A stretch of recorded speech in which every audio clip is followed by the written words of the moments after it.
Hi and welcome to this week's episode hosted by Gray and Mark Law of St John's Health and Fitness and Mark Elm of Leeds Beckett University, where we take training theory and science onto the gym floor. Hey up everybody, welcome back. Here we are again.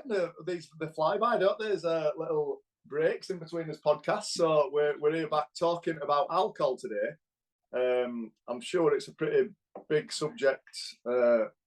What would you say? How do you word that? Not that everybody's got a drink problem, but I think most people can relate to alcohol at some point in their weekly, probably diet, can't they? As one of their weekly, probably, like kind of look forward to them as a social. It's probably just a big social thing. We've just been chatting before we came on, haven't we, about how it's kind of seen in everyday life, whether you're watching TV or what. Alcohol is somewhere about. I would have thought it plays quite a big part in a lot of people's lives. And it wouldn't be one of our episodes if we didn't mention habits. So is it just a habit that people have? They get home and they have a drink? Exactly. Yeah. So if you're tuning in, that's what we're going to be talking about today. We're going to keep it short and sharp. It's going to be about 20 minutes. So we're just going to have a brief overview of alcohol and the effects of alcohol. But then we're going to mention, we've got a bit of a case study going on at our gym with one of our clients, one of our members. So and then in a month's time, we're going to recover the subject and go a little bit more into depth about the whole subject and the effect it has on anybody. That's right, isn't it, Matt? Are we happy with that? Yeah, pretty much. So, yeah. Well, I'm bringing Matt in there because he's the lad who we're doing the case study on. Is Mark's guy. He trains him. He's worked quite a lot. He's worked quite closely with him and his heart rate and his drinking habits and stuff like that. So he works for us. So he'll be the one really covering most of that subject. So we've been chatting about alcohol a little bit all week, haven't we? We've sent a few papers here and there and been reading up on it a little bit, just spending a little bit of extra time, getting to know a bit of science for you, Elm. And do you want to fire us off there, Elm? What have you found this week? It's been quite an interesting week, actually. Doing a bit of reading for those people on YouTube. I've got all sorts of books and papers here and notes and stuff like that. Because it's something that I'm pathologically bad at drinking, but never read about. So it's a new thing for me to get into. I suppose it's kind of interesting to start off with kind of what do we mean by alcohol and drinking? Because I think everybody kind of familiar with what alcohol is, like beer, wine, spirits, but there's not that continuum of what do we mean by drinking? Because I think if we look at the interpretation of what your guy has and what a lot of other people have, it completely ends the spectrum. So we've got binge drinking on one side of the equation, which is you go out of a weekend and you literally drink until you fall over, and then somebody picks you back up and you start all over again. And then you've got the odd glass of wine here or there, or beer here, like one or two here or there. Which are you, Elm? Which are you? Well, effectively both, because but the second one results in the first one for me, because I like two and fall over. I'm not a big drinker, not which is great because I'm a Yorkshireman, which means I don't have to spend very much money to get pissed. Yeah, very similar to us. Very similar. Yeah, Mark. Right, so a little bit. So I know we're going off a little bit here. So going on to that, so we're both pretty shit as well, aren't we? Obviously, like anybody who knows us, 2 pints and and we're giddy. So, but I've been reading this book, right, and it's all a little bit. It's a little bit deep as this book, but it's about a little bit like where we came from, how we've evolved, how we've ended up being how we are. But it touches in genes and how as cultures affect us, genetics and all different stuff like that. But it talks about alcohol because alcohol's been around a hell of a long time, right? So certain people carry a gene which makes them metabolize alcohol quicker than others, right? So I always thought I must metabolize it slow, me, because I get pissed quick and I can't handle it, and I'm hungover. So I think my body just can't deal with it. So it turns out us who get pissed really quick, we metabolize alcohol really quick, but we will never have a drink problem. People who've got that gene will never have a drink problem because you get pissed so quick. It says one of the things to look for is people whose cheeks go bright red after 1 or 2 drinks. I thought, that's me. I'm glowing. Straight, like I'm glowing after 1 pint sometimes, and it was saying and it's how you bought it. So you suffer more from it. You get drunk quicker. You suffer more from it because you get drunk so quick. The after effects are worse and all the things. And I just think, oh my God, all this time. You know, like when people say, you just need to practice more. That's all it is. No, genetically, this is where we are. So, yeah, it was quite interesting. But the gene comes from China, apparently. I was going to say, I can't put a hand on this or where I read this or where it came from, but I do remember something like East Asia.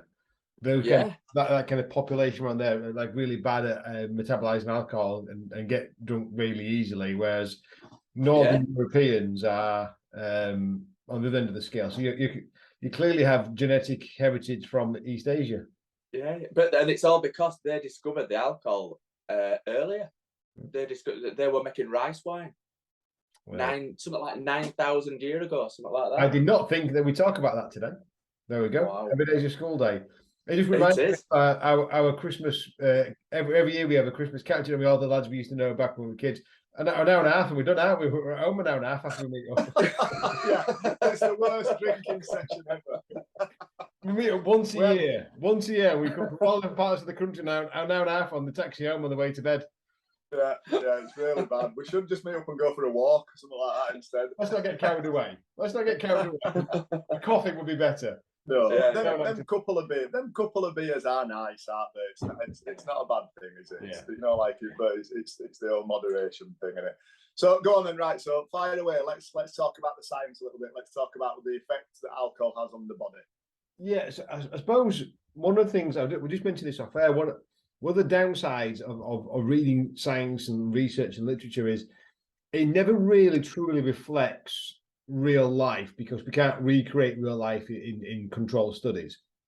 So a lot of the research is done in kind of adolescent or kind of not adolescent, that'd be very unethical, kind of that 20 to 25-year-old males, because they're the people hanging around universities a lot.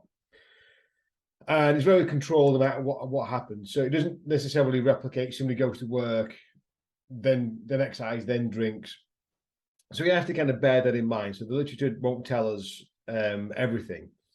But effectively, what happens is if you have like a few drinks, and again, if they always measure drinks in the kind of the quantity of alcohol, not necessarily the quantity of drink. So they don't compare beer versus wine versus spirits, that kind of thing. It's always kind of the amount of alcohol consumed. On a short-term basis, we call it acute in the research, but the kind of short-term, the day after, 2 days after, very little changes. Most people that they researched got very little after effects. They didn't suffer any more drop in performance, any more kind of muscle fatigue, change in heart rate, that kind of stuff. And I was reading that thinking, well, that's like, is that what we want to tell people? Is like saying this, you can have a drink and the next day you'll be fine and it's okay. And then I kind of started to think about, well, when I was 20, that was true, but it's not true now. Like I could have a drink the day before and then still train the next day when I was 21, 22, 23. If I try and do that now, it would not work well at all.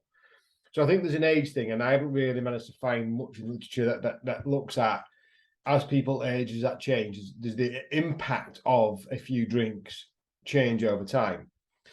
But again, it's based on a single point in time.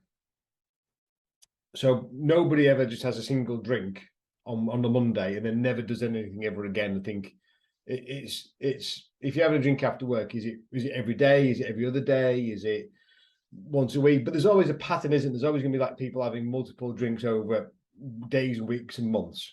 And it's that ongoing accruing effect that I think is where we need to talk about.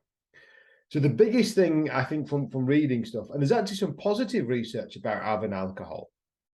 There's actually some health benefits of it, and I think you might have seen stuff in the media about kind of a glass of wine a day is quite good for health. So in some drinks, and again, it's depending on the drink format you take. So I've got my nutrition research book here. For those on YouTube can see it. There's me reading my sports nutrition book. So alcohol's got a chemical called ethanol. That's relatively negative for you, but in some drinks, it's called polyphenols.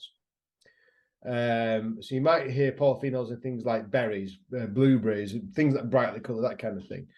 So in a glass of wine, you get some polyphenols, and so in some beers you get polyphenols, and they're anti-inflammatories.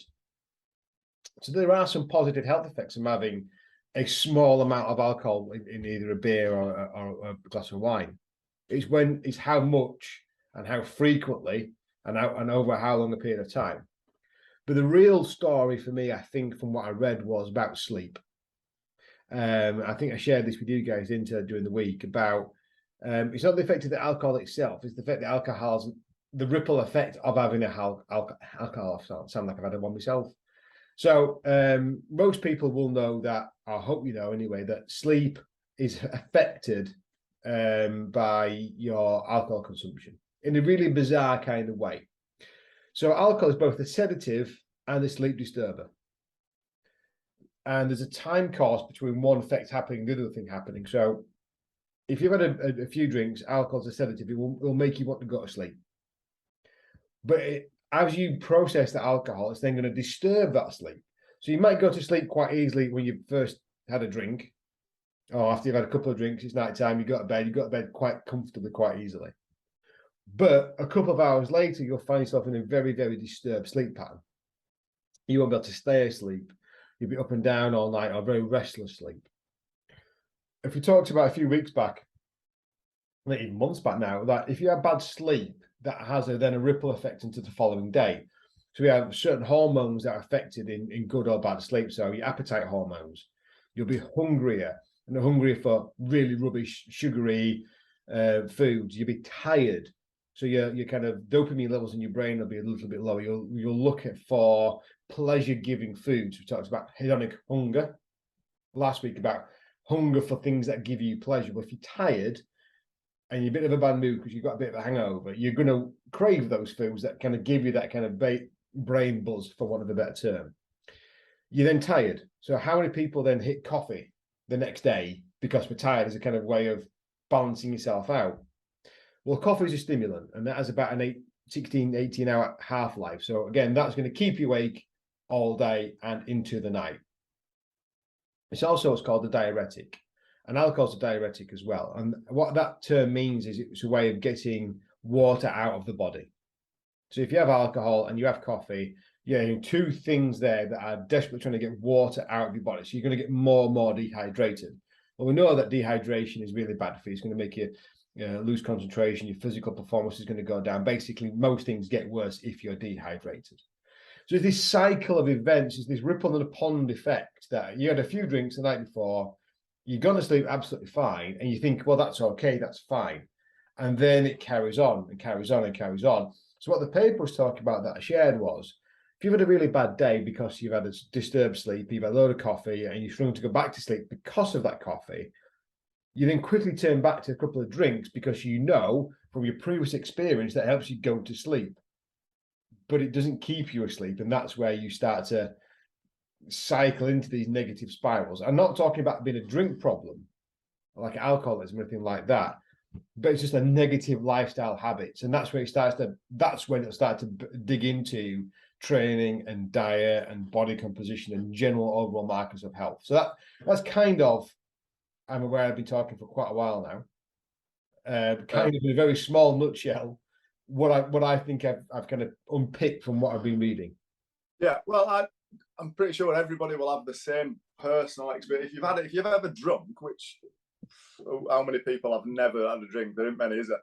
I think I can relate to that, like absolutely bang on, exactly what that paper says and what you've just said. It does. A couple of beers for me makes me feel really tired. All right, you get a bit giddy, don't you, to start with? Then I'm knackered. I can't wait to go to bed. But then I wake up at like 2, 3 o'clock in the morning. In fact, I'm not even saying 2 or 3. It's normally 3 o'clock, and it's nearly to the goddamn dot. If I've had a drink, it's 3 o'clock in the morning. I wake up and I've got a bit of sweats going on, a bit of cold sweats, a bit of heart palpitations. So obviously, whether it's that's what time the alcohol is leaving my system. I don't know what it is, but I wake up at that time. I usually need toilet, and then that's it. I can't sleep for about an hour then. So it definitely messes my sleep up. But like I say, initially, it knocks me out. I'm gone. But then, but knowing what I know, knowing we know, I don't just think the following day, oh, I must have another drink to try not to get sleep. I don't do it. You know what I mean? You just go and you just get back into the routine of not drinking for a while. But it would be quite easy to fall into that trap. If you had a job where you work from home, you weren't dealing with people. I can't have a drink night before I'm up and working from gym at 6:30 in the morning. It's just a fact. You can't do it, can you? I think about the kind of people like the high stress jobs where it's hard to turn off of an evening. It's hard to go to sleep of an evening because your kind of brain is turning over. I can see quite comfortably how somebody would go, well, you know what, this helps me go to sleep, so I'm going to have a couple of drinks on the night to help me unwind and turn off and de-stress. And in that kind of short-term window of a few hours, yes, that does the job. But it's the compounding of that the next day and the day after that actually it's a very short, incredibly short-term strategy that doesn't help you. But at that moment in time, especially when you're tired and stressed, you don't always think logically and that far forwards, especially if you're not aware of it either. Yeah, definitely. I think what we need to discuss a little bit now is not just ourselves and as alcohol, as a little case study that we've got going on. So one of the lads who trains here, Mark trains, I'll let you talk. He can talk through it a little bit about heart rate, variability, and stuff like that. So you've been working with him for quite a while, haven't you? Yeah. About his drink. He's not an alcoholic, by the way. He just likes to drink. Well, we'll go into it. Yeah, and every now and again, he likes to go without. He likes to do dry January and stuff like just to have a month off. And if he's going on holiday, he likes to cut it out for a while before his holiday to just focus on his training, lose a bit of weight and stuff like that. So. But we've already noticed little bits about his heart rate, how it changes with drink and not, because he likes his watch. So we get loads of stats from him. So that's why we said this month will be really good to do and really hammer it. So, well, the reason he's always tracked his heart rate is because he won't mind it, Mark. You won't mind me telling you that. But he had 3 cardiac arrests 2 years ago now. All right. So since then, he ran Hospice 10K last year. Well, I'll use that loosely. He got round Hospice 10K last year. But that was 12 months after he'd had 3 cardiac arrests within 24 hours. So it was unbelievable, do you know what I mean? So I'm only joking there. So he tracks his heart rate. He has to monitor it quite a bit. He monitors his blood pressure.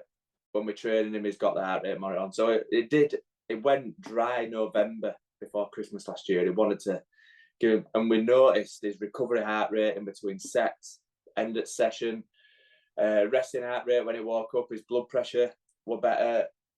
Just his recovery I said his recovery in between sets. In between sets, yeah. So all the things it were considerably better, but then gets to December, Christmas is here, nights out again, and that's Mark's thing. He likes a night out. He likes to go out. That's what his weekends are about. It's a social butterfly.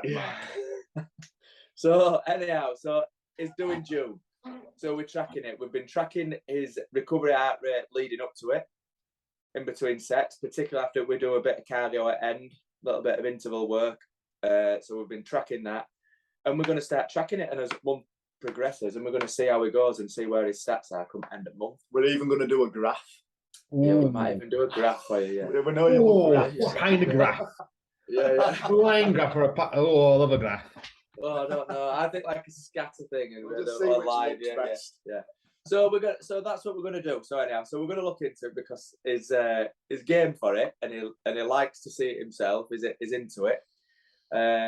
So it's just gonna be interesting, like totally dry. So this morning is trained, but this is obviously what day are we on? It's on its 2nd of June. Day 2. But to be fair to him, he hadn't drunk since Monday. He went out Monday.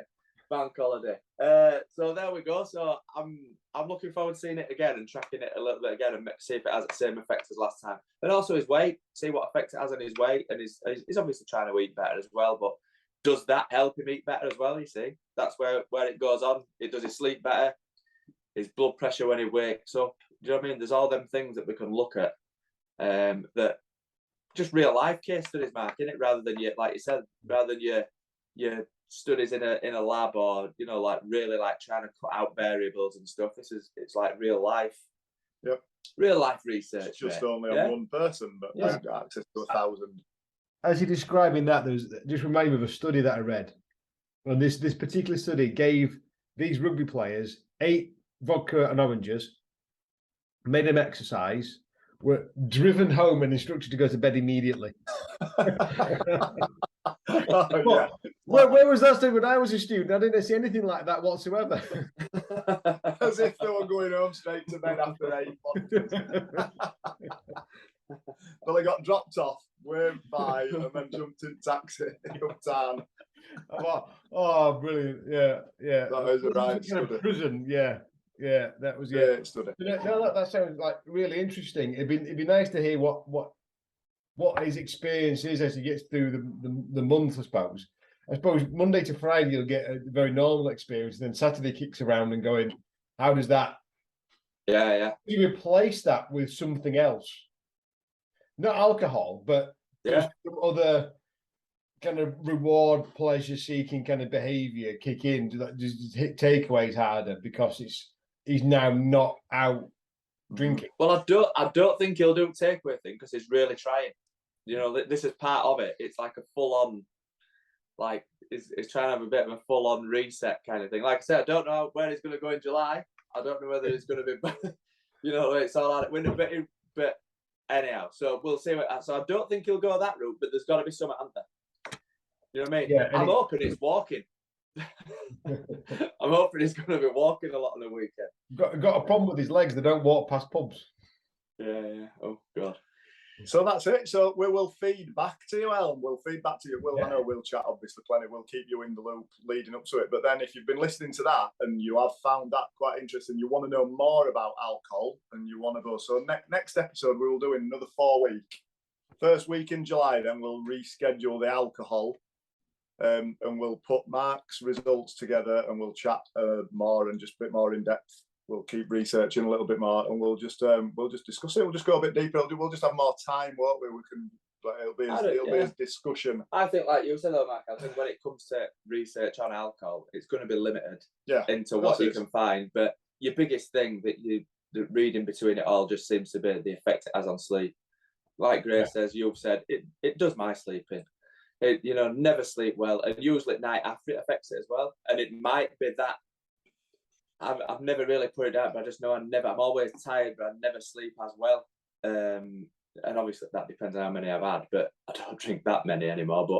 But yeah, so it's that knock-on effect to your sleep and how it affects your whole week. Just the other big one for me is the inhibition, how it just lowers, like you are more likely to eat some crap. I think I know what you're saying there about Mark. Will he replace the booze with more takeaways? I know for a fact if I'm out, I am more likely to end at night to call and grab some crap that I would never eat sober. Yeah. If I've had a few beers, you just lose all. It's like, whatever. I just need food, and you just end up eating crap. So I think it's that whole thing, innit? If you're drinking regular, you're more likely to eat crap regular rather than. Those are people familiar with Wakefield will know the familiar and the world famous pie shop. Yeah. How many people have been in there sober? Exactly. Yeah. Not that many. No. But I've heard it's good. It's the kebab houses and stuff, innit? Yeah. It's all the pizza shops, the kebabs. You would never. That's not against it. I would never go to one of them sober. But I've had plenty of them while I've been at work at end at night. There we go. All right, awesome. Yep. Right, it's a wrap. Thanks for tuning in. I hope you've enjoyed that. Let's delve even deeper then in a month. And again, we say this every week. If you've got stories or something we've said kind of resonated, please put that on Twitter, Facebook, Instagram, something where you've found. If anything that we've said today, find it helpful, please share that with us. Or any questions that we've kind of not really dug into today that you think I'd like to know more about that. Again, please let us know through whatever social media channel that you use. It'd be great to have that kind of feedback from the audience to see if we've kind of done anything that's helped, really. Yeah. Oh, all right. Saving the world. And if they say they've got no in common with that, having a drink of alcohol, they're lying. Right, awesome. All right, El, good to catch up. Cheers, guys. Bye. See ya. Thank you for listening to today's episode. If you liked the episode, we'd like you to share with us that on YouTube, Instagram and Twitter. You can listen again on Spotify and Apple Podcasts. Please leave us a rating and a review, and any comments would be more than appreciated. And hopefully you'll tune back next time for our next episode.